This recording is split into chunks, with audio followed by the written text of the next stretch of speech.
Selamat malam, salam sejahtera. Terima kasih karena bersama dengan saya di Nazilin Unity Channel. Menggemparkan kita malam ini ialah pendedahan bahwa PAS Perlis bergolak.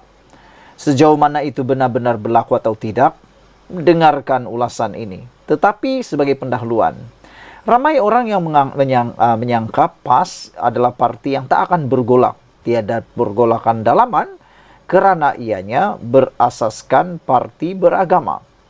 Selain daripada itu, ada juga yang menyatakan bahwa PAS adalah parti atau Perikatan Nasional ialah parti gabungan yang paling stabil sekali kononnya. Kononnya lah. Tapi rupa-rupanya apabila Hadi Awang mendedahkan tentang jangan tebuk kapal, ini telah membongkar satu perkara yang mengejutkan semua orang. Dan pastinya pendedahan daripada mykmu.net ini yang telah dipetik oleh mykmu.net, PAS Perlis bergolak akan menimbulkan pelbagai spekulasi yang lebih kencang lagi selepas ini. Seorang pemimpin bersatu berkata, wujud rasa tidak rasa selesa dalam gabungan Perikatan Nasional PN Perlis, susulan dakwaan berlaku pergolakan dalaman dalam PAS. Ketua Bersatu Perlis Abu Bakar Hamzah mendakwa, pergolakan itu melibatkan isu kefahaman agama. Susun atur gerak kerja dan pentadbiran negeri itu yang dimenangi Perikatan Nasional pada PRU 15 yang menamatkan dominasi Barisan Nasional BN. Kenyataan itu menyusul peringatan Presiden PAS Hadi Awang Ahad lalu supaya ahli parti tidak menjadi penebuk kapal untuk menjatuhkan kerajaan yang diperintahnya. Justru itu, Abu Bakar berharap keadaan itu dapat diselesaikan segera, kerana ia menjurus kepada kekuatan Perikatan Nasional dalam mempertahankan negeri itu pada PRU 16 akan datang. PAS sedang bergolak di Perlis, tidak ada keselarian dan kesaksamaan dalam kalangan kita. Namun bersatu sebagai gandingan ada kerusi di Perlis tak nak campur tangan sebab perbalahan dan pergolakan PAS adalah sesama mereka. Bukan dengan bersatu, kata timbalan pengerusi Perikatan Nasional Perlis itu kepada FMT. Di sebalik dakwaan itu, beliau menjelaskan kerjasama PAS dan bersatu masih lagi utuh. Selain Perlis, PAS turut menerajui pentadbiran di Kedah, Kelantan, dan Terengganu. Saudara-saudara sekalian, dengan pendedahan seperti ini, maka kita tertanya-tanya, sejauh mana PAS dapat mempertahankan 4 buah negeri yang ditakbir mereka buat masa ini, yaitu Kedah, Kelantan, Terengganu, dan Perlis. Adakah ini satu petunjuk baru bahawa kerajaan pimpinan Perikatan Nasional yang juga diperintah oleh PAS ini bakal akan berkurangan pada PRU 16 akan datang? Adakah gelombang yang disangka gelombang hijau yang seperti tsunami itu sebenarnya adalah gelombang sementara yang berkocak sahaja? Kerana harus diingat, kita ada 4 tahun lagi untuk menilai sama ada kerajaan itu benar-benar kompeten, boleh dimajukan, adakah pemimpin-pemimpin itu mampu memajukan atau sekadar sandiwara semata-mata.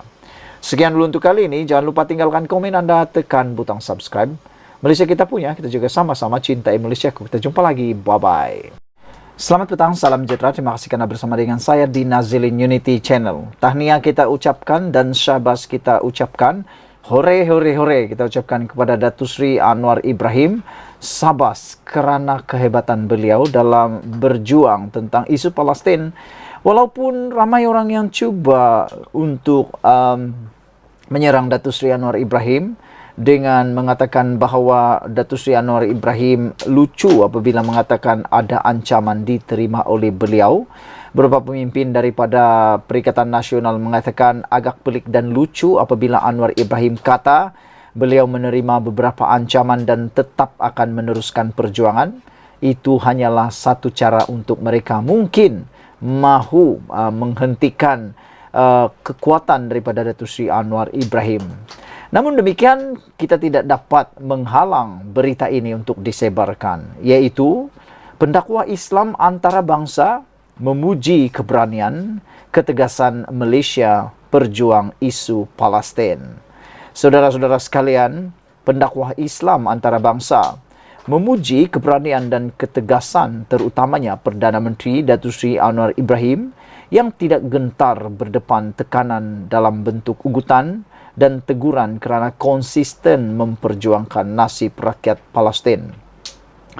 Mereka menganggap ketegasan dan keberanian yang ditunjukkan itu sebagai sesuatu yang luar biasa dan wajar dicontohi pemimpin negara lain, khususnya negara Islam di seluruh dunia, kata mereka.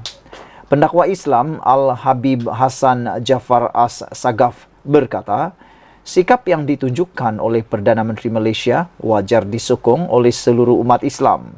Malah rakyat Malaysia digesa supaya sama-sama berjuang, menyuarakan bantahan terhadap kekejaman Israel ke atas rakyat Palestin. Yang menghairankan kita semua ialah pemimpin antarabangsa, pemimpin atau pendakwa Islam antarabangsa, memuji ketegasan, memuji keberanian dan menguji tindakan luar biasa Datuk Seri Anwar Ibrahim. Tetapi orang dalam negara kita, pemimpin-pemimpin daripada Perikatan Nasional pula cuba mengetawakan Datuk Seri Anwar Ibrahim dengan mengatakan lucu. Apa yang lucunya? Kita pun tak tahu apa yang lucunya. Walhal ugutan itu bukan sesuatu yang lucu, tetapi menakutkan. Anwar Ibrahim dipuji oleh pendakwa antarabangsa, tetapi dalam negara tak pula dapat pujian daripada Perikatan Nasional. Itu amat malang sekali dan nampaklah itu hanya sentimen politik semata-mata.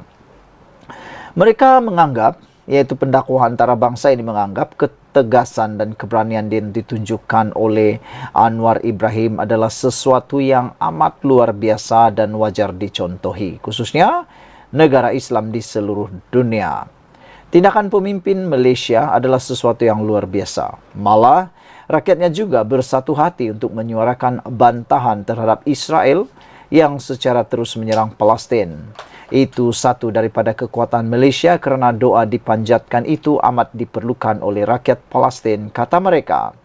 Tak perlu takut, katanya, ketika ditemui selepas menyampaikan ceramah khas sempena program Malam Cinta Rasul, Tangga Batu Berselawat dan Doa Munajat Palestin di Masjid Cina Negeri Melaka di Krubong di sini malam tadi. Semalam Anwar mendedahkan bahawa Malaysia menerima ugutan daripada pemimpin negara Eropah berhubung kelantangan Malaysia memperjuangkan isu Palestin. Perdana Menteri berkata ugutan berkenaan adalah daripada seorang ahli parlimen Eropah yang mengusulkan sekatan terhadap Malaysia. Namun beliau menegaskan Malaysia tidak sekali-kali patah semangat dan tidak akan menghiraukan sebarang ugutan daripada mana-mana pihak agar sekatan dibuat terhadap negara ini. Selasa lalu, Anwar mengakui ada menerima tekanan dalam bentuk teguran dan ugutan. Namun, Perdana Menteri menegaskan bahawa beliau bukan individu yang mudah dikawal dan dipengaruhi pihak yang berkenan. Seorang lagi pendakwa Islam, Ali Zainal Abidin Faisal Al-Madihij, berkata, keberanian yang ditonjolkan Anwar bukti pemimpin Islam, khususnya di rantau ini, tidak mudah mengalah dalam mempertahankan umat Islam di Palestin, meskipun dengan ugutan serta teguran keras negara besar. Dalam hal ini, apa yang ditakutkan adalah sekiranya kita mengalah dengan ugutan, saya khawatir kita sendiri akan menerima musibah. Oleh kerana itu, jangan pernah rasa takut untuk saudara kita di Palestin, kata mereka. Mungkin disebabkan perjuangan kita itu, Allah memberikan negara kita aman. Justru, jangan takut, kerana perkara itu akan muncul di mana-mana jua. Allah mahu melihat adakah kita mampu bertahan atau sebaliknya, katanya lagi. Pendakwa tempatan Muhammad Hatta Abdul Rahim pula yakin rakyat Malaysia, khususnya umat Islam, akan sentiasa bersama pucuk kepimpinan negara dalam memperjuangkan hak penduduk Palestin. Jika ditanya adakah pemimpin negara perlu takut dengan ancaman barat susulan penyertaan negara kita dalam membela umat Islam di Palestina, saya rasa pemimpin kita tidak perlu risau, kata beliau. Kami di seluruh negara dan bermula di Melaka, insya Allah akan sentiasa berada di belakang mereka demi untuk saudara di Palestina, kata beliau lagi. Saudara-saudara sekalian, ini satu perkara yang amat mengejutkan kita apabila Anwar Ibrahim sendiri mendapat pujian daripada pendakwah antara bangsa. Namun, yang kita hairan ialah apa yang berlaku sebaliknya pula di Malaysia. Apabila pemimpin utama daripada Perikatan Nasional ada yang mengatakan bahawa adalah sesuatu yang melucukan, kata beliau, apabila dakwaan Anwar diancam dalam isu Palestin. Ini disebut oleh PAS. PAS mendapati kenyataan Perdana Menteri Anwar Ibrahim bahawa dia diancam berikutan kritikannya terhadap kerajaan Israel dalam isu perang di Gaza sebagai pelik malah melucukan. Menurut Setiausaha Agung PAS Taqiyuddin Hasan, Anwar menyatakan ancaman tersebut dalam bentuk kenyataan-kenyataan yang dibuat oleh ahli parlimen negara-negara Eropah. Malangnya apabila didesak oleh media supaya menjelaskan dakwaan itu, dia enggan berbuat demikian. Sebaliknya berkata kerajaan akan mengeluarkan kenyataan media mengenainya. Anda harus tahu Anwar Ibrahim tidak boleh menyatakannya secara terbuka, apalagi secara terburu-buru. Kerana tindakan itu adalah tindakan yang bodoh, yang akan boleh menjejaskan keselamatan maupun ekonomi Malaysia. Anwar Ibrahim, kita tahu dia adalah orang yang amat teliti, amat berhati-hati. Tidaklah sembrono dalam menyebut, memberitahu siapakah orang yang mengancam beliau itu. Anwar Ibrahim tidak seperti itu. Pendirian Tegas Malaysia menyokong perjuangan rakyat Malaysia Palestin dan mengkritik Israel sudah diketahui umum dan bukannya berita baru. Saudara-saudara sekalian, itulah berita yang paling menggemparkan kita apabila Anwar Ibrahim mendapat pujian daripada pendakwa antara bangsa. Tetapi PAS pula mengatakan dakwaan Anwar diancam dalam isu Palestin melucukan. Terpulang pada anda, nilai dengan sebaik-baiknya.